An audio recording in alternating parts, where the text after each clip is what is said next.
ሰዓድ ስንት ዓመቱ ይመስላችኋል? 30 ነው እድሜው። ሰዓድ ብን ሙዓዝ እሺ አለ።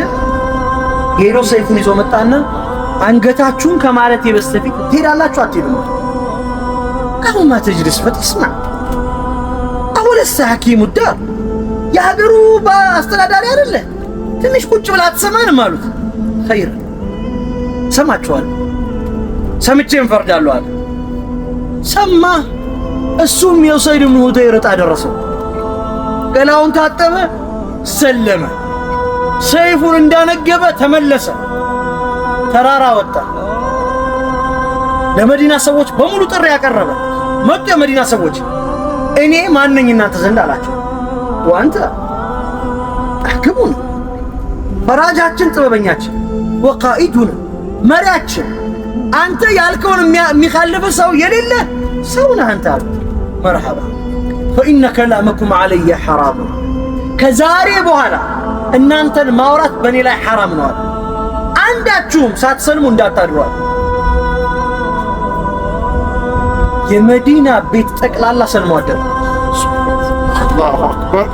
ወሰዕድ ብን ሙዓዝ በእስልምና ውስጥ የኖረው 7 ዓመት ብቻ ነው። በ30 ዓመቱ እስልምናን ወሰደ፣ በ37 ዓመቱ ሞተ።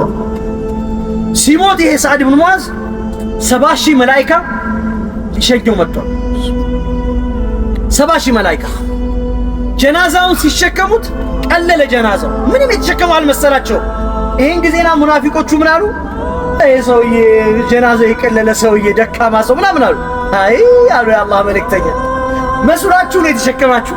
ጀናዛውን እኮ የተሸከሙት መላእክቶች ናቸው አሉ። 70,000 መላኢካ ሸኘው። የአላህ መልእክተኛ የሰዕድ ብን ሙዓዝ መሞትን ሲሰሙ እየሮጡ ወጡ። ሐታ ላያቸው ላይ ኩታቸውን መደረብ አልቻሉ። ምንድነው የሚያሮጡት ያ ረሱላህ አሏቸው። ፍጠኑ ፍጠኑ ሰዕድ ሞቷል አሏቸው። ታዲያ ምን ችግር አለ ቀስ ብለን የምንራመድ? መላእክቶች ይቀድሙኛል ያጥቡታል አሉ። እኔ አጥበዋለሁ እርሱ ነው። ወሰዕድ ብን ሙዓዝ ጀናዛውን የአላህ መልእክተኛ አጠቡ።